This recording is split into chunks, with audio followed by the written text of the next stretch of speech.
Okay, so first of all, we're going to dedicate our learning session Li'ilui Nishmas Chaim Ben Kalman.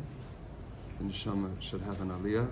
Okay, we were in the middle of a long piece about the creation of Adam and Chava, the species of humanity, male and female, Adam Rishon himself. We raised a lot of questions to come up with our approach that settled the first two psukim, just to remind everybody, because we're in the middle of the piece. In Perek Aleph in Bereshit, Pasuk Chaf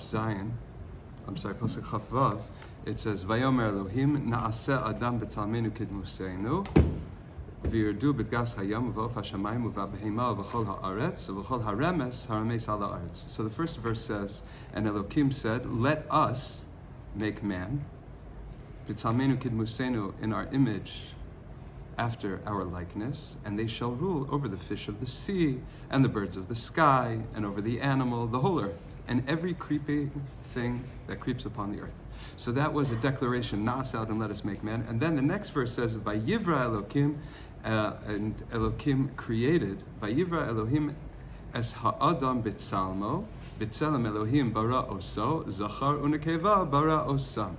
So God created man in his image, right? Only B'tzalmenu, it doesn't say anything about Kidmusenu. In the image of God, he created him. Male and female, he created them. That's a very esoteric way to end the pasuk. And we discussed so far in our approach that the first verse is talking about the species of humanity that is basically reproduces, procreates with three partners, God, male and female, or God, man, and woman. And we talked about how those are reflected in let us make man b'tzalmenu kidmusenu, with the male and female. And then when it says, the next verse, Vayivra Elohim et Adam, it's referring actually to Adam prime, Adam Harishon, and that's why it only says b'tzalmo, because he was missing kidmusenu, which is the element that Isha brings. And then the question is, how did we understand, this is what you asked me the last moments, Zachar unekeva bara osam, male and female, he created them. Now the rest of the piece is going to include the next few psukim, so we're going to read them now. After it says, Vayivra Elohim et Adam b'tzalmo, b'tzelem Elohim bara oto, Zachar unekeva bara otam, that God created man in his image. In the image of God, he created him. Male and female, he created them. Then it says, Vayivarech osam Elohim, and Elohim blessed them. Vayomer lahem, and he said to them, Elohim, Pru urevu, be fruitful and multiply. Umil'u es haaretz, and fill the earth. V'kivshua, and overcome it, or conquer it. Or do b'dgas hayam, and descend upon the fishes of the sea. Ube'of hashamayim, and upon the fowl of the heavens. Uv'chol chaya harameses al haaretz, and every living thing that moves on the earth.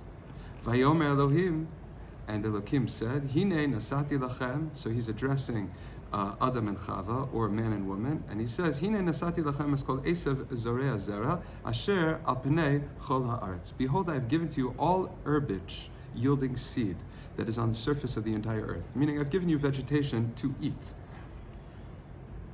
Ve'es kol ha'etz asher bo, pre-eitz zorea zara, and every tree that has a seed yielding fruit, right? It says, Yihya la'achla. Lachem yihya la'achla. To you, they should be for food. So here it seems to say that God is instructing. First, he tells him that he should fill the earth and rule over all the different orders of living a life, and then that he can eat all vegetation.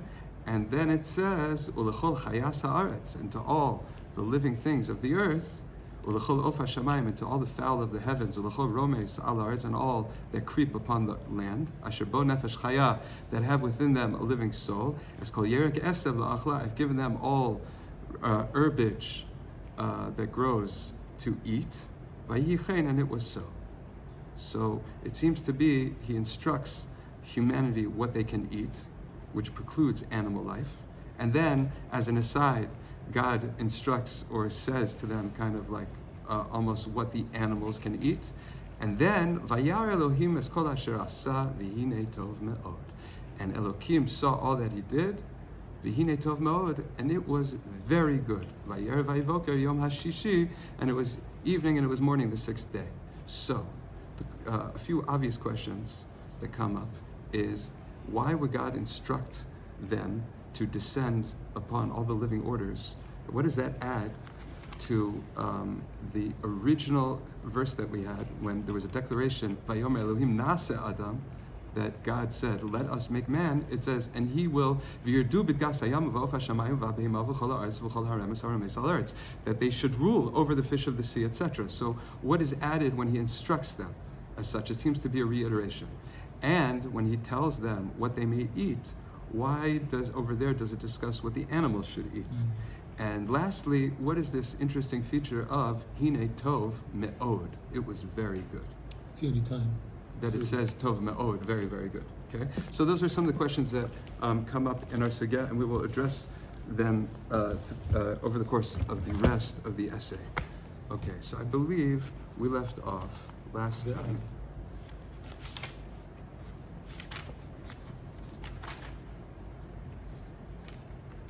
This? Okay. All right.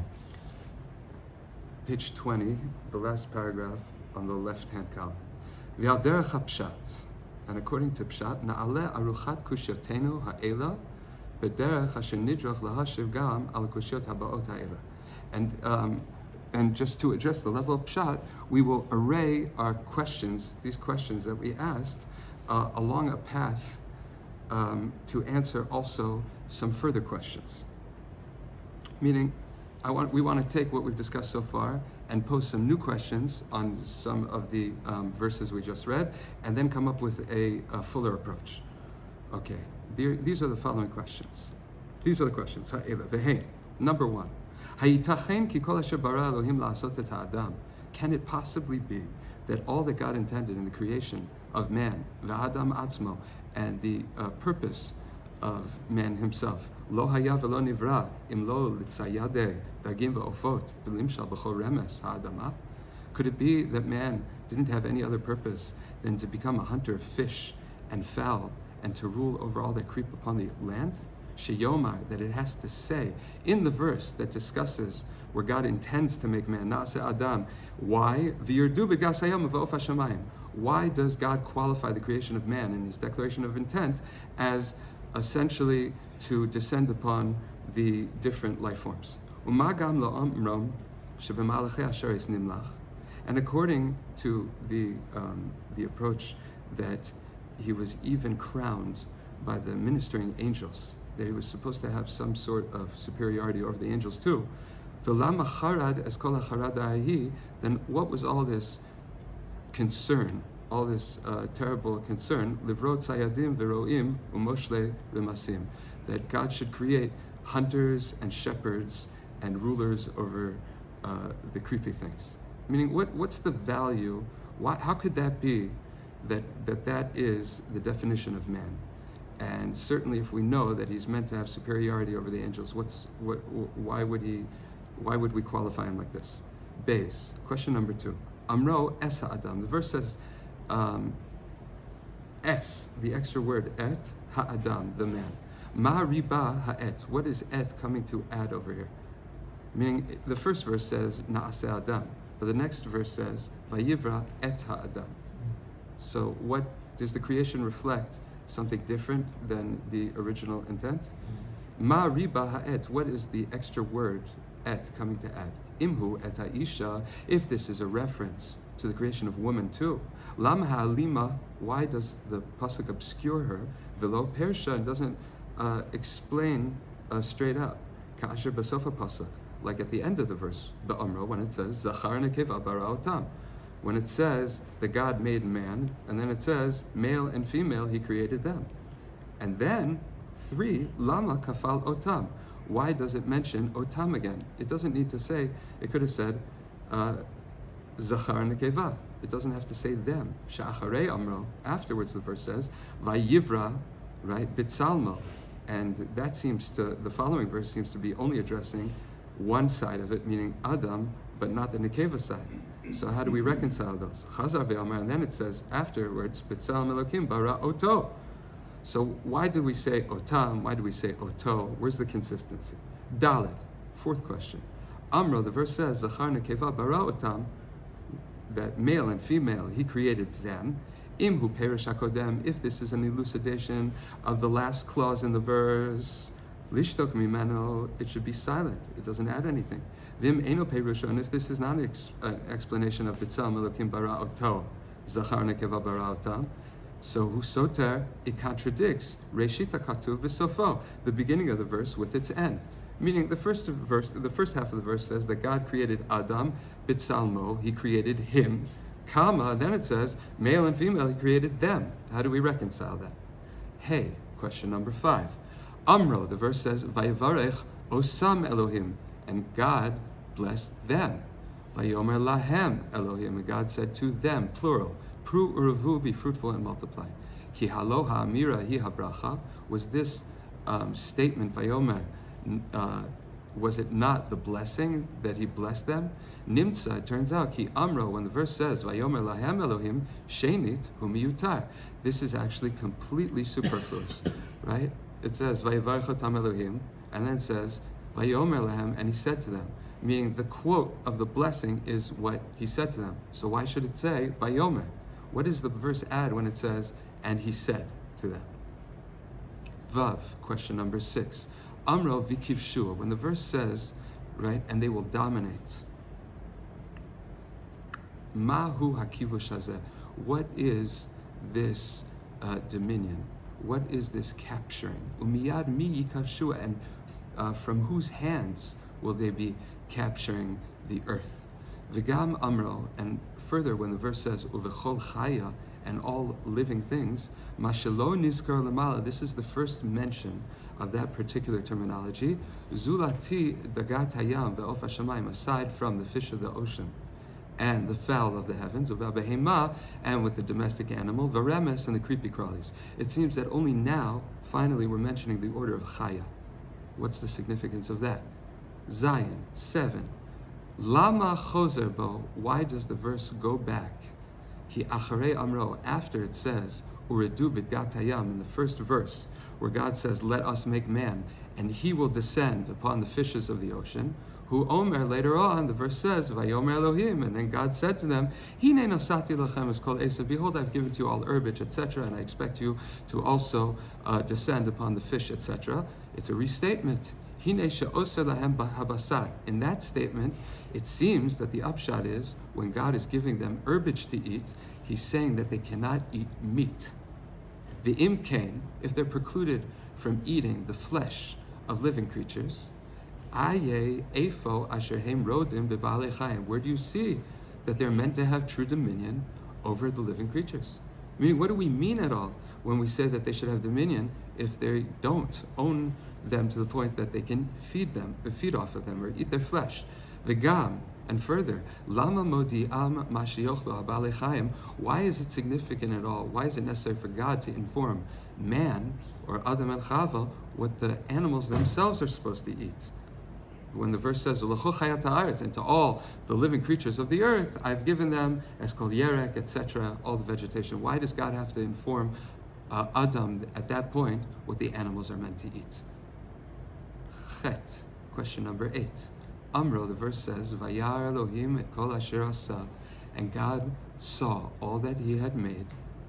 Ma zeh haya po shenemar, what was so grand and marvelous at this juncture that God would say that it is tov me'od, it's very good. Mikol ha'pa'amim hakodmim, from all previous instances, shelo ne'amar rak ki tov, because all it said before was, hey, that was good, and this is pretty darn good. Okay, ve'im al chasimas ha'olam v'yikanei Shabbos, if this is a reference to the final finishing, the completion of the sequence of God's creation and the coming in of Shabbos, halo lu'umat zeh hura umar mimavet. If that's what the Tov Me'od is referencing, then you would think in contrast to that, everything else would be bad and bitter, more bitter than death. Al asher bo chata'a adam, meaning what happened in between Meaning, what happened on the sixth day before the coming in of Shabbat was the most tragic thing. It was a terrible thing, and that was the sin of man. So to say at this point, if it was after the sin of man and it was the ushering in of the Shabbos that God is saying, Hine Tov Ma'od, how could he say Tov Ma'od? How could it be appropriate here more than any other place where this is probably the worst moment of creation? So we know that it can't mean, Tov Ma'od can't mean how perfect creation was on the coming in of Shabbos. Why is it the worst part of creation? Because it was that, what actually occurred then was the sin of man, which was the lowest point of that week. So it couldn't be that God is saying after the creation of everything, right before Shabbos comes in, oh, everything's perfect, everything's amazing, and now Shabbos is coming in, that's the Tov Ma'od. Because we know that there was a critical, terrible event that happened then, which made everything not so good. So that can't be what Tov Ma'od is referring to. Okay, these are all the questions that he's setting up, and he will address it all and tie it all together in a pretty bow. Okay, Amna. Let's start the answer. It's long. I don't know if we will finish in this particular session. Let's see. Amnam hine na yadanu. However, behold, we know. Ki hein ha'adam nivra l'kayim ha'olam. That man was created in order to perpetuate the world. Meaning that the world exists through the creation of man. Ka'asher ha'arachnu b'shar mahut ha'adam, as we have discussed at length in the essay called Shar Mahut HaAdam, the gate of the essence of man. Do we have that book? I do not know if that is a section, if that's a later essay, or that is in another work. I have not been able to identify it. I don't know what he's referring to. There's a second instance where he's referenced another work, and I don't know what he's referring to. Okay, so the point of man was to actually establish creation.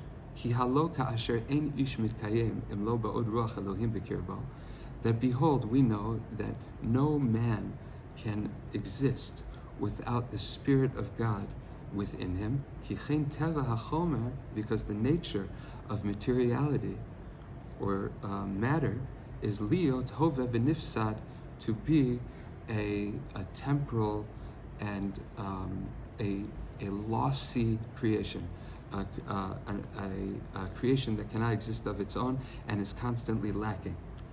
Vilule nafshobo, and if it wasn't for the spirit, the nefesh, the soul that was within him, lo yitkayem, he would not exist. He would not be able to be sustained. Kain kol klalut haolam achamri halaz, and so too the entire material world, it too would not be able to exist if it was not drawing forth and receiving this influx of divine spiritual energy from the uppermost world. The imkain, and if this is so, emar me'ata, you can say from here, mi ya'aleh lanu hashamayma, who will ascend up to heaven, v'yikacheu, and take it for himself. Meaning, the way the system works, the machine works, is that there's some sort of divine energy that has to feed the matter in creation, the low physical world, in order that it can constantly be sustained and exist. And yet, for some reason, it's not understood that that divine energy flows from itself. So how do we draw it down? Vigam, and also, what is the path or the way that this fiery spiritual energy can descend from the heavens, ad lamata, all the way down la'aretz, to the lower world?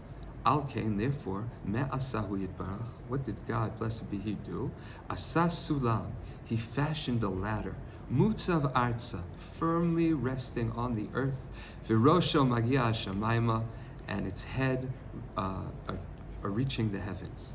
Leman, so that al yedei madrigot sulam, the various levels, the steps on this ladder, yishtalshel shefa elyon, this upper influx of energy, divine energy, will emanate downwards, kav lekav, level by level, yored, descending, umit abeh, and becoming coarser, ad yuchal lihit kabel, until it can be received, ad mata mata, to the lowest depths, halo hema shlosha olamot. That is the descent of 3 lower worlds. Olam HaShafel, the lowest world, Ve'olam HaGalgalim, and the world of the supernal celestial bodies, Ve'olam HaMalachim, and the world of the angels. Ulemala mehem, and above these three worlds, Olam Ha'elyon, the upper supernal world. Ki misham, from there, Yishtalshel HaShefa, the divine influx of energy will emanate derech ha'olamot, through the worlds. Ve'adayin tzarich, and still we need asher yiheh motzi umevi hashefa, one, the mechanism that will draw forth and bring forward hashefa milmala lemata, this energy from above to below, ki lo yetze me'elav, because it will not come by itself. Al kain me'asahu yitbarach, what did the Holy One, blessed be He, do? Bara Adam al haaretz, He created man on the earth. Asher yotzi'ehu v'asher yivi'ehu, He will extract that divine shefa, and He will bring it to its lowest depths, all the way to the coarse material world. Ki asa'o v'yichonenehu kalul me'arba olamot, because indeed man himself is made and fashioned through as a being that includes these four worlds. Haguf, his body, mehashafel, from the lower world. Vehanefesh, and his lower soul, hamit no'at, which is has energy, it's energetic, it has movement. Me'olam hagalgalim, from the world of the supernal celestial bodies, ba'alei atnua, because they are the ones that have orbit. That is the world of movement. Veharuach, and the spirit, me'olam hamelachim, that corresponds to the energy from the level of the world of angels. Kamadat Amar, like the verse says in Tehillim, Osa malachav ruchot, He makes His angels spirits. Vanishama me'olam ha'elyon, and this high soul that we call the neshama, that corresponds and indeed is a representative from the highest supernal world. So man includes all these various levels of energy within him. Laman al yedei asot ritzon konam, in order that they should be able to do the will of their Creator. Yitkadshu arba chalakav, He will sanctify these four levels of Himself. Yachad, together, asher me'arba ha'olamot, which are from these four worlds. Asher sharshe nafsho, that the roots of His nefesh v'rucho v'nishmato odem bahem, that the roots of His nefesh and His ruach neshama are still connected in these actual worlds. They are parallel expressions of those worlds, and therefore He's connected through them. And by activating Himself along with these elements of Himself, He is activating those worlds. V'yitorer olam ha'elyon, and that will awaken the supernal world. Laharik shefa derech ha'olamot, to release and fire forth this divine influx of energy through these channels of these successive worlds. Asher nitkadshu, which had been sanctified, v'nitkashru, and have been bound al yado, through man.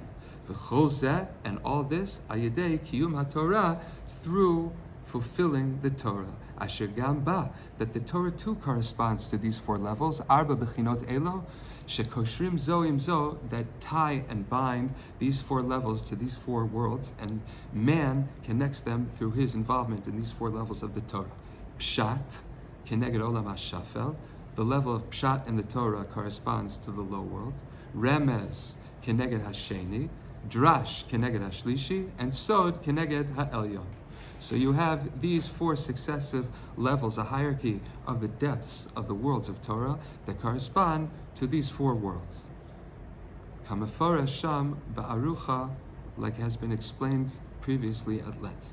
Hein zot hayta kavanato yitbarach ba'amro, and this indeed is captured, articulated, right, as the intent of God in the words, Na'aseh Adam, let us collectively make man, Lashon Rabim, a language of plural, Na'aseh, right? Kimdubar, Akol Arba Olamot, because it's indeed referring to who is this plurality? All four worlds, which will be integrated, right, and connected through man.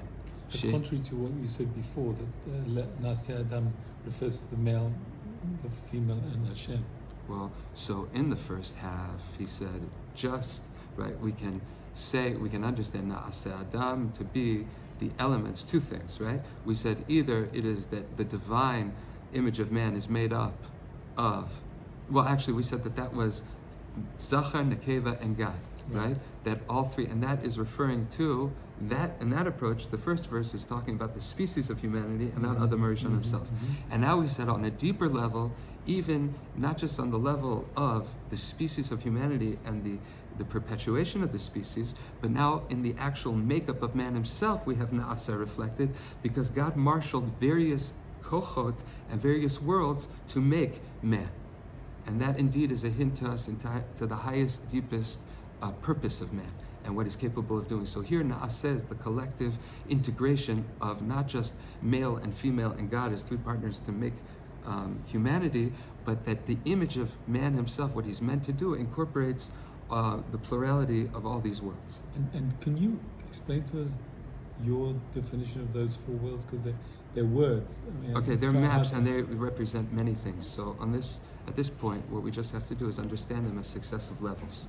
Okay? So the highest one he simply calls the supernal world. That in Kabbalah we would call Atzilut, the world of Atzilut. Then you have under that the world of angels, and that's the Olam HaMelachim. Under that you have the Galgalim, which is kind of like what you refer to when you bless in Shacharit and Arvit, when you talk about the Me'orot, right? You're not talking about the sun and the moon. You're talking about the, for lack of a better, they're not angels, but the angelic beings, which are the sun and the moon, right? So, meaning there is another order of celestial beings, which is a successive, that's the next level in the mechanics of God's spiritual creation, which is called the world of Galgalim. And then under that is the lowest world. So in Kabbalah, they would say that corresponds to Atzilus, Bria, Yetzira, and Asiya, which is also the letters of the Yud and the Hey and the Vav and the Hey, etc. That is the successive emanative worlds that the Kabbalah talks about. And over here, we're saying that corresponds to what we talk about as the four levels, basic levels of the spiritual makeup of man, meaning the soul. You have Nefesh, Ruach, Neshama. And here we're saying instead of the four levels, we're saying it's the Guf, the Nefesh, the Ruach, and the Neshama. So you have the body, and then the upper three levels corresponds to the lower world and the upper three levels of worlds. And you also have these in Torah. You have Pshat, which is the simple level on the level of narrative, right? Then you have Drush, the deeper meaning, right? And then you have Remez, the level where the Torah now is basically encoding a higher reality. And then you have Sod, which are the deepest levels where God imparts to you a knowledge of himself through the engagement of Torah. So that's generally the map here, which he does not go into. And the more you come across these things and the more pieces here and there you get, your mashlim, you complete a picture and you see how they work. But this is not the first time here in Bereshit also that he's mentioned these things, and it won't be the last time. Okay. And any further pointed question before we go on? Okay, so you see how indeed it's true that initially our approach was only on one level of the pshat, and now we took that nasa even a deeper level, and it does not conflict. It's just a deeper understanding. Okay. All right. So hine. So remember, nasa over here is supposed to reflect how you are basically an incorporation of all the various orders of existence, so that they can all have existence through you. Right? So that's why Adam had to be made last. But they exist anyway before him. Right. So why do they have to exist through him? Okay. I can wire the building, but the wires and all the pathways theoretically for the electricity to travel are there. But till I complete the circuit at the end, there's no go. So God basically built a house, and then he finished the walls, and he did the interior decorating, and he stocked the fridge, right? And he set up, he put sheets on the bed, and then he invited the guest. But it's not the guest, he brought the master in the house. So we know that the crowning achievement of all creation is man. And that's finally when God flipped the switch, So everything had to be in place first. But these worlds could not function, could not maintain their existence. God made man, the main sole purpose, actually, any way you cut it, is all that the creation should exist through him. And it's all a gift to him, and it's all the gift that, meaning, God made a world that there should be a man. And God made a man that there should be a world. But really, the world exists through man, okay? And and the other point, it's important to note, it's not just that he's made up in parallel to these things. It's not like there are some sort of cosmic geographic location. There are these worlds, dimensions that exist, and in himself he also mirrors them, but actually their existence within him are actively drawing from their roots, which are those worlds. He's connected. You cannot separate those elements from him. They're living together. They're in a living bond. Okay, that's the point. So that everything he does, and the essay is going to get into this, that he can uplift the worlds and he could draw forth the shefa, right, in how he acts, or he can also bring it down, because he's basically like the driver. So he takes those worlds, even though he's made from them. Now he takes them in any direction, and all of the universe travels and moves and responds based on his standing. Okay, we're going to discuss that. Okay, so when it says Naaseh Adam, let us make man, Kilomar, that is to say, Me Adama, from earth, Shehu HaChomer Me'olam HaShafel, that is the matter from the coarse lower world, Mishutaf, joined together to cooperate, Bitsalmenu, in our form. What's our form? Sheli, God says my form, Vishelachem, and your form. Shekol al Olam HaElyon, that will include the higher world, Shehu al HaNeshama, that's a reference to the Neshama, Ve'olam HaMelachim al HaRuach, and the world of angels will be represented through the inclusion of spirit, the Ruach, Ki gam heim nivra'u b'tzelem, because they too were fashioned from, they represent a certain level of tzelem, Kemoshe Amru Abatenu Zal, like our masters taught in Bereshit Rabbah, V'gam bidmutenu, even when it says in our image, or in our likeness, Hu ala dome lanu b'tzad ma, that's in that which is like us in a tiny bit. Meaning, when God says, let us make man bidmutenu, he's saying that in our dmut, meaning I share your dmut, or you share your dmut with me. Meaning God's saying that the angels, according to the Pshat that says, Naaseh Adam, let us make man, meaning the angels, when he says bidmutenu, how could he say bidmutenu? In our image. That means that on some level, the angels themselves reflect God's image. So they also have a level of dmut. V'hu hanefesh. So that is the nefesh me'olam hagalgalim. That includes the nefesh from the world of the celestial beings. K'chol hakatuv l'mala, like everything that has been written above. V'chol zeh, and all this, why did God do? L'kayem olam, to make the world, in order that the world should exist. Ki al yedei chen, that through this, yimashech, it will continue. Kitzalmenu udmutenu hanizkarim, because our tselem and our dmut that have been aforementioned, hakolelim shloshet ha'olamot ha'elyonim, that include the three higher upper worlds, ein tzarich lomar yidu v'yashpiu al yisod ha'esh hakarov el haruchaniyut. Okay, so he's saying also that it's obvious that we're even though there's no overt reference to the highest world. Okay, one second. Hakolim shloshet olamot ha'elyonim, ein tzarich lomar yidu v'yashpiu al yisod ha'esh hakarov el haruchaniyut. So he says that this also corresponds, now we're going to correspond them to all the animals that man is meant to descend upon. Because urdu, right, meaning the shefa that man draws is supposed to descend all the way to the lowest worlds, right? And it should be mashpia, it should bring shefa al yisod ha'esh hakarov el haruchaniyut. It doesn't mention the element of fire, which is basically the element of spirituality. So meaning to draw forth from the higher worlds, it wouldn't mention. But when the verse says that man will descend upon all the living things, you'll see that all the living things enumerate the three lower worlds. Allow us to explain. Right? Yes. I missed the whole section. Oh, I skipped. Yeah, I think we went from Naaseh Adam here to Naaseh Adam there. Okay. Yes, I did. Okay. So actually, so that's the end of that piece then. Mm-hmm. So okay. So let's. I'm sorry. The pasuk says. So sorry. Okay. The pasuk says, we were just explaining that the four elements of man, the body, the guf, and the three elements of ruach, nefesh, ruach, and neshama. They correspond to the four worlds, right? And we said how his ruach comes from the angels, like the verse in Tehillim that says, "Osa malachav ruchot."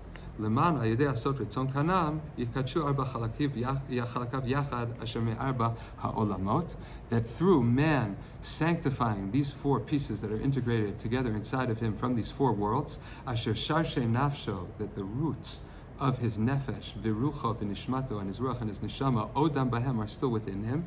V'yitorer olam ha'elyon, this will awaken the supernal world, laharik shefa derech ha'olamot, to release, to fire forth the divine influx, the way of the worlds, asher niskadshu v'niskashu al yado, that have been sanctified and bound through him. V'chol zeh al yedei kiyum haTorah. Okay, na'aseh adam, the upshot is, when the verse says, let us make man, lashon rabim, it's a language of plural, kim dubar al kol arba olamot, because it is referring to the four worlds, shabit chabrut kulam, that with the binding and connecting of all of them, ye'aseh adam, that will make man, ka'asher yavo, b'siyata dishmaya, as we will explain, hopefully with the help of heaven.